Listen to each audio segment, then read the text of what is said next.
Olá, bem-vindos ao Cinemarden, mais um programa da série especial Meu Filme de Cabeceira. Minha convidada hoje é a professora Desirê Salgado. Tudo bom, Desi? Tudo bem, e você, Marden? Que prazer estar aqui com você em mais um programa, né? Você que difunde de maneira tão brilhante o cinema aí no Brasil. Obrigado. Então, qual é seu filme de cabeceira? Então, quando você me convidou, eu sei qual que é, mas eu tento que não seja esse. Porque tem tantos filmes que eu gosto, a gente já conversou tanto sobre isso. Um dos seus filmes favoritos é um dos meus filmes favoritos, que é A Uhum. Felicidade Não Se Compra. Mas é um filme meio assim, deprê, vamos dizer assim, né? Mas tem vários filmes que eu paro. Começa muito triste, né?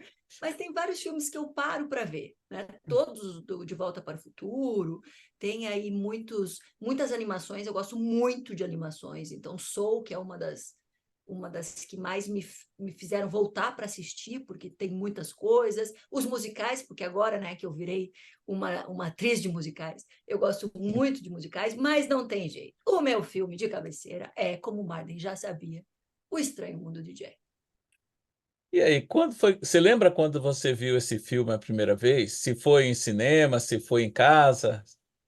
Foi em cinema, mas vai saber quando. Você é capaz de saber, né, Marden, que a sua memória é bem melhor do que a minha. Só 30 Mas anos.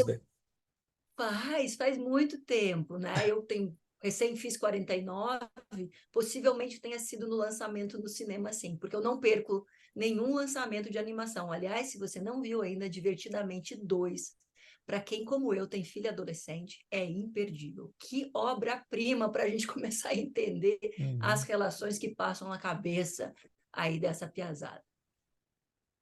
Então, você viu no cinema. Qual foi a tua sensação quando viu esse filme pela primeira vez? Você já tinha visto algum trailer, já estava esperando? Ou foi só porque era uma nova animação, tinha o nome do Tim Burton, isso te chamou a atenção? Como é que foi esse primeiro contato com O Estranho Mundo de Jack? Eu gosto muito de ver filme, inclusive de filme ruim.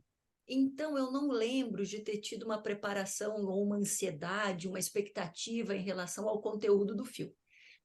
Animações, então, eu sempre vou ver. Às vezes tem umas ruins, poucas vezes eu saí no meio de um filme, confesso, mas tem uma animação que eu fui ver com a Ana Clara, ainda pequenininha, que era muito violenta. Era um meio Romeu e Julieta, meio West Side Story, meio briga de gangue de animação e a gente teve que sair.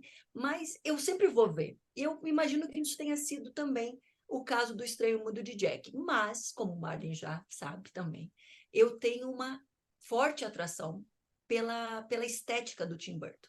Eu quase consigo perdoar os Batmans dele por conta dessa minha atração pela maneira como ele conta as histórias e principalmente como ele desenha, né, a fotografia, as cores, os elementos visuais.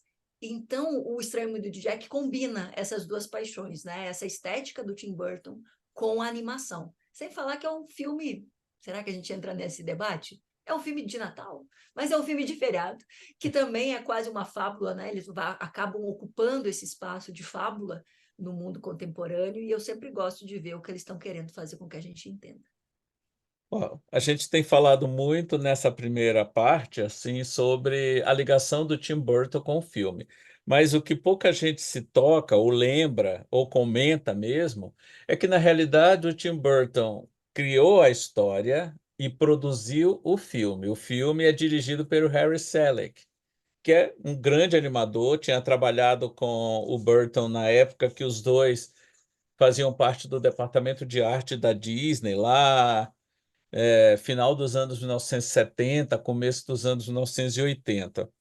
Mas o filme carrega tão forte a marca Tim Burton, como você bem descreveu agora, no visual, na estrutura das personagens, a própria história em si, que mistura um pouco de terror com dois grandes feriados americanos, né? O Halloween, o Dia das Bruxas aqui, e o Natal. Ele próprio disse que teve a ideia para essa história meados da década de 70, quando ele foi numa loja e viu um empregado lá dessa loja tirando o painel do Halloween e substituindo pelo painel do Natal. Então ele viu aquelas. O próprio título original, que é o Pesadelo Antes do Natal, The Nightmare Before Christmas. Aqui no Brasil ganhou O Estranho Mundo de Jack. Eu confesso, quando eu soube desse filme a primeira vez, eu achava que era um documentário sobre o Jack Nicholson.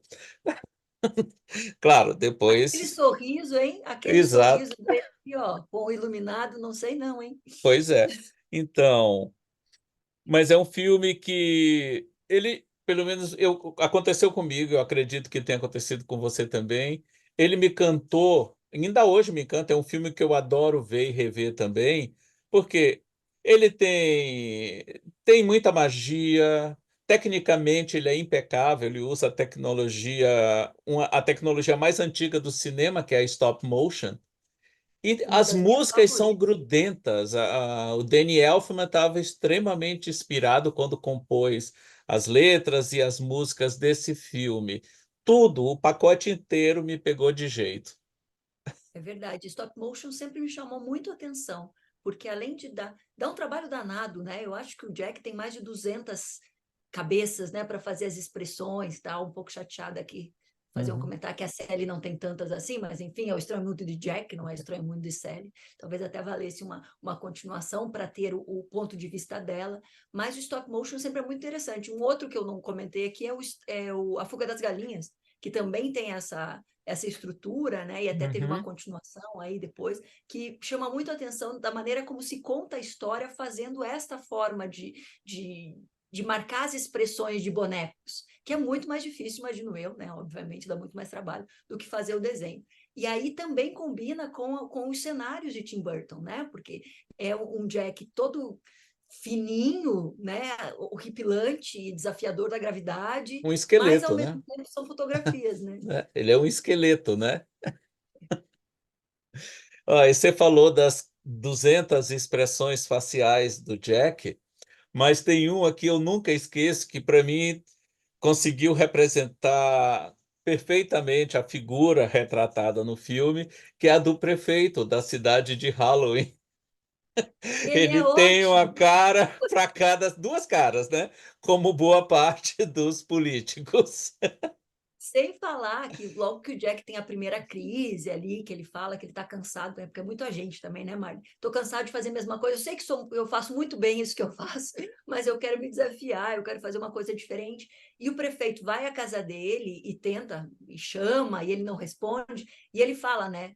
I'm elected official. Eu não posso tomar decisões sozinho. Eu só sou um representante eleito. Eu não posso tomar as decisões sozinho. Quer dizer que é mais ou menos que a gente também tem uma leitura aí da política, né? Alguém que, dependendo de se está falando com a população ou está pensando, está com uma cara diferente. Eu também gosto muito do prefeito. Mas eu confesso que talvez a melhor música, e uma personagem muito interessante é o Boogie Boogie Man, né? O Sim, o Bicho-Papão, eu acho que ele bicho-papão. também tem uma pegada bem interessante ali, uma música bem bacana. Eu gosto muito também do pet, do animalzinho de estimação, o Zero, que é Zero. muito, Zero, que É. é muito, muito divertido. Mas o filme me surpreendeu justamente por misturar esses dois mundos, que na história são mundos bem distintos. Tem o mundo do Halloween, que é onde o Jack vive, um lugar que ele começa a achar extremamente tedioso, monótono e tudo, e numa das viagens dele, ele chega na Terra do Natal. E há aquele contraste visual muito forte entre os dois mundos. Um é noturno, sombrio, o outro é solar, bem iluminado, colorido. E aquilo, claro, chama a atenção do Jack, que era mais ou menos o que ele procurava, ou pelo menos é algo diferente daquilo com o que ele estava acostumado. E ele termina se apossando, digamos assim, do Natal. E são feriados comemorados nos Estados Unidos muito próximos. No Brasil, a gente meio que importou isso, mas não tem o mesmo peso que tem lá, né? E é uma distância de menos de 2 meses entre um e outro. E essa ação do Jack termina bagunçando tudo, não só na terra dele, como na terra do Natal. E a dificuldade de de transferir aquela atmosfera ou aquelas emoções ou aquelas sensações que ele mesmo percebe quando ele entra na terra do Natal, né? O what's this, né? O que que é isso que ele Isso. não consegue entender? É. E aí também tentar explicar isso para o povo dele, né? Para o pessoal da terra do Halloween, que não entende, que só tem as suas próprias estruturas mentais para compreender aquilo. Eu acho que dava para fazer uma boa alegoria também com tempos contemporâneos, né? De que a pessoa não consegue entender quando se partem de outras premissas, de outras, enfim, outras sensações, outras emoções. Porque na terra do Halloween, mesmo quando o Jack pede para fazerem os brinquedos, etc., os brinquedos são brinquedos da terra do Halloween, né? E são brinquedos assustadores. Então, também essa dificuldade de entender. E outra parte que eu gosto muito, que é bem nessa passagem que você comentou, Marlene, é quando ele tenta entender o Natal. E aí é muito eu, assim, né? Que ele vai para a literatura especializada. Ele pega um monte de livro, ele vai ler sobre aquilo, e aí ele vai fazer experiências científicas para entender por que que é assim a bengala de doce, né? O que que tem ali na bolinha de Natal. Ou seja, ele tenta, de uma maneira racional, se apropriar dessas emoções e não consegue. E aí vai fazer essa transferência para o povo da terra do Halloween, com toda a confusão e com o sequestro do Papai Cruel, como É o- traduzimos aqui, né? Ou Aham. do Santa Claus, e a confusão que dá, mesmo a gente sabendo que é um filme redentor, né? Porque é um filme de animação, que tudo vai dar certo no final, vai ocasionar ali uma certa confusão entre os dois feriados. Podia ter, lembrando, né, que a gente não tem o Halloween do jeito que eles têm lá nos Estados Unidos, que eu tenho a sensação, Marden, de que é mais ou menos o nosso carnaval, né? Que as pessoas saem É o que chega mais fantasiar, perto. que Ou é pelo aquela menos, no caso de Curitiba especificamente, é o que temos mais próximo, é a Zumbi Walk. a Zimbo Wall, que a gente tem aí bem mais próximo, né? Mas essa ideia de as pessoas fantasiarem, estarem fora da sua vida, assim, por um pouco, por um tempo. E tem o Thanksgiving na metade, né? Eu não sei como esse Sim, povo dá conta de tão bem no fora meio do da caminho tem sequência. o Ação de Graças. Mas, Deise, eu acho que eu vou te fazer agora uma pergunta retórica. Ah lá, Você, pelo jeito, sabe cantar, se não todas, boa parte das músicas do filme. então, eu sei cantar. Ontem eu até estava revendo em inglês, porque não adianta, Marne, eu sei que você vai reclamar, mas para mim a animação tem que ver dublada. Eu vejo aqui que as dublagens feitas no Brasil são de uma qualidade absurda, e a gente acaba, e como eu sempre tenho uma criança para levar a assistir comigo, então eu sempre assisto em português, mas eu vejo que essas versões, tanto a história contada em música, originalmente em inglês, quanto a versão em português, são muito boas, né? E as duas são muito parecidas. Estava comparando, tem muita fidelidade na tradução, né? São versões com algumas dificuldades de tradução de termos que cabem na rima, são muito boas. Mas eu sei cantar assim, o que que é com Jack, o que que é com Jack, eu sei, mas não vamos submeter a audiência a esse tipo de sofrimento. E você falou que costuma ver esse filme com outras pessoas mais novas e tudo. Como é que foi a experiência de mostrar esse filme para tua filha? E com que idade você mostrou esse filme para ela? Eu acho que a gente assistiu esse filme juntas dos 2 aos 17 anos. Pelo menos uma vez por ano a gente assistiu todas as vezes. E há um certo estranhamento no início por conta exatamente desse lado sombrio, assim, né? Dessas casas meio tortas, meio penduradas, dessas figuras que não são exatamente bonitas ali, né? As pessoas do Halloween têm essas figuras que tendem a ser assustadoras para as crianças, mas como a gente viu daí com a Ana, eu já vi em casa, não foi nenhum trauma. E aí acabei fazendo com que ela também se aproximasse bastante do universo do Tim Burton, né? E aí todas os filmes e todas as construções que ele faz, assim, ela também acabou gostando bastante. Eu acho que eu gosto ainda bem mais, assim, né? A casinha do menino, do Willy Wonka, eu acho que ainda é mais minha a atração estética, mas ela acompanha e ela gostou bastante. Ela também, imagino que se fosse elencar os seus filmes favoritos, O Estranho Mundo de Jack estaria no top 10. E a gente tem falado muito nessa conversa sobre Tim Burton, esse universo do Tim Burton, e o Estranho Mundo de Jack talvez seja de todos os filmes dele o que melhor resume as influências que ele teve quando criança, quando adolescente, para criar esse chamado universo Burton. Você vê ali referências, principalmente na Terra do Halloween, a boa parte dos filmes de terror chamado hoje terror clássico, né? Você vê referências ao Homem Invisível, você vê referência ao Frankenstein, ao Drácula e outros monstros sagrados do universo de terror. Mas isso tudo filtrado por um olhar, eu diria assim, carinhoso, infantil, né? A concepção que ele faz de todo aquele mundo, e eu acho que talvez esteja aí a razão desse encantamento que o filme desperta em todo mundo que o vê. Eu acho que a gente se encontra muito nos desenhos, nas personagens e também na história. A própria, a própria construção da Célia, a relação dela com o criador, né? Aquele criador esquisitíssimo, mas que não é o Victor Frankenstein, que Tá? vai aparecer depois em outra referência, né? De outro filme Uhum, dele, no Noiva Cadáver. tá vendo? Não é aquele Frankenstein, né? O Frankenstein é outro doutor, é outro cientista, mas tem essa ideia de construir pessoas e depois ele...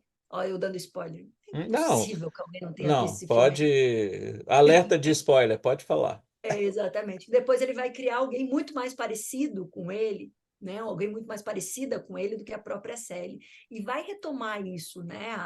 O visual, as bruxas, os três vampiros. É muito. Eu queria ter um tempo para passar na cabeça do Tim Burton. Deve ter muita coisa interessante lá dentro que ele ainda não criou, né?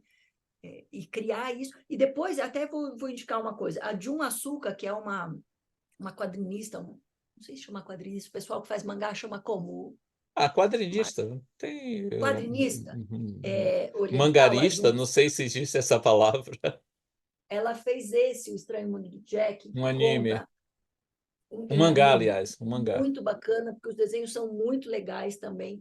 Eu acho que ele acaba sendo mais claro, né, do que o filme, mas vocês Uhum. vão ver que, olha, eu recomendo fortíssimo. O meu já está bem amareladinho, mas as páginas fazem com que ele fique mais claro do que o filme, e é bacana para você retomar algumas, algumas questões de conteúdo, né? Porque o visual impacta, e o Martin está certíssimo, e o Tim Burton é mágico nisso, né? De como ele Uhum. consegue fazer essa marca, mas a história é muito boa também, né? A história de como você faz para que pessoas comecem a pensar de maneira diferente ao que elas sempre pensaram. E aí você não consegue, né? Outro alerta de spoiler. Ele não consegue, eles acabam estragando o Natal. Mas aí vem o Papai Noel e salva o Natal. Né? E você também, a dificuldade que ele tem de fazer com que as pessoas sintam o que ele sentiu sem ter ido para a terra do Natal. Mas aí também o Papai Noel é bem bacana e manda uma nevezinha para eles no final, para eles terem alguma sensação De do que Natal. seria aquele espírito natalino. E a gente falou agora há pouco, né, que o Tim Burton faz uma série de referências, homenagens aos clássicos do terror que ele cresceu vendo, mas ele também aproveita para se autorreferenciar também. Você já vê aí, ó, esse filme é de 1993. Ele tinha feito poucos filmes antes disso. Ele tinha feito As Aventuras do Piuí, e aquele colorido do Piuí está bem presente na Cidade do Natal. Ele tinha feito os dois Batmans que ele dirigiu, Batman e Batman o Retorno, e no meio deles tinha feito também o Eduardo Mãos de Tesoura, e a relação da Sally com o criador dela tem muito da relação do Edward com o criador dele também. E aí chega nesse filme que, e claro, apesar, e tem elementos também de um filme que ele viria a dirigir logo depois, que é o Ed Wood.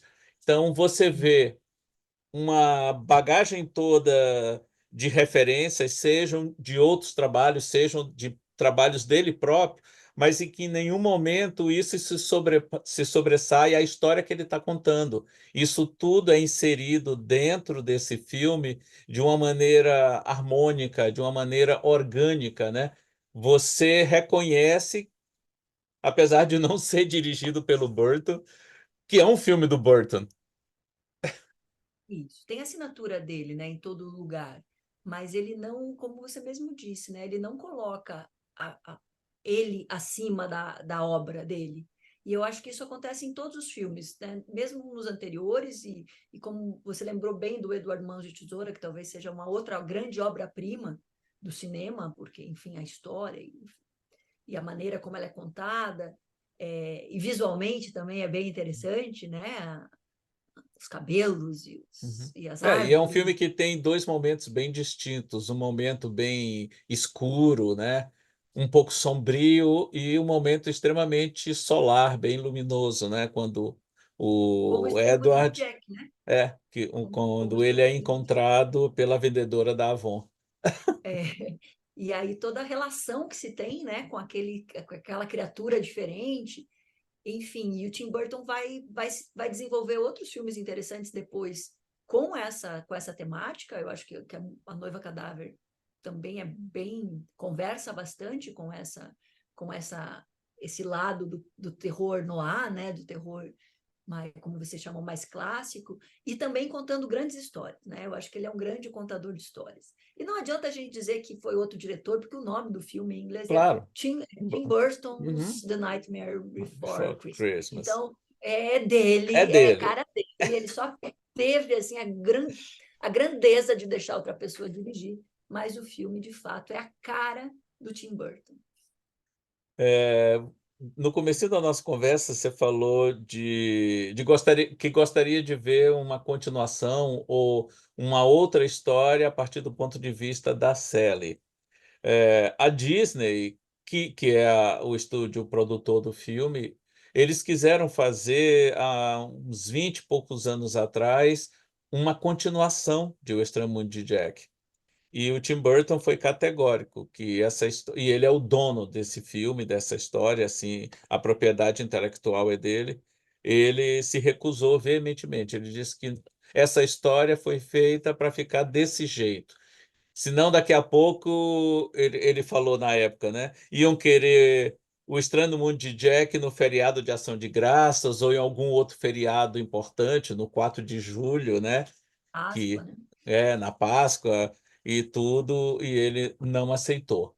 Fi- Essa obra, para todo sempre, se espera, vai ficar como é, fechada nela mesma e talvez até por isso única em todos os aspectos. Mas quem sabe, né, se a gente encontrar aí por aí, assim, numa conversa como essa, um roteirista muito talentoso, que faça aí uma de fã sobre esse ponto de vista da série. Fica aí a dica, fica aí o pedido, fica aí a requisição de uma tarefa de fazer como é que.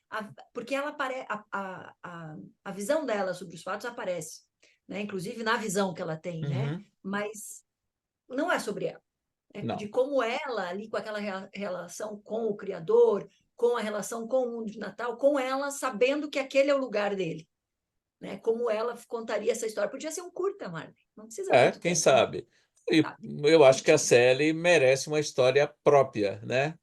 Mesmo que não seja essa história que a gente já conhece pelo ponto de vista dela, poderia ter uma história da própria Sally, sem problema nenhum. Olha lá. Ó, Olha, tava sem fazer, já tem o que fazer. Mande aí para gente.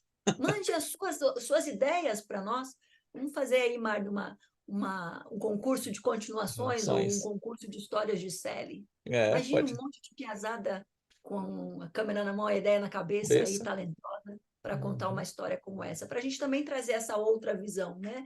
De quem numa história tão marcante, num filme tão que virou um filme cult quase, né? Sim, Como é que seria essa outra visão a partir dessa personagem feminina que, enfim, é bastante importante no filme, embora não tenha tantas feições e tantas expressões faciais quanto o Jack. beleza. A conversa está ótima, mas a gente chega agora ao final dela. Quem quiser te acompanhar, onde é que te encontra? Aí, andando pela rua, Tua? Eu tenho minhas redes sociais, né, que é o meu nome completo, Neida Desirê Salgado, e no Instagram é @desi.salg. No atual X, antigo Twitter, eu também tenho um perfil que é @desisalg, mas eu confesso para vocês que ando com preguiça. Tenho achado a relação ali um pouco tóxica, mas no Instagram eu sempre ando por ali. E você também pode me encontrar no Cine Passeio, volta e meia, Sim. assistindo aí os filmes dessa curadoria fantástica que o Martin tem feito, trazendo coisas que a gente não vê em lugar nenhum.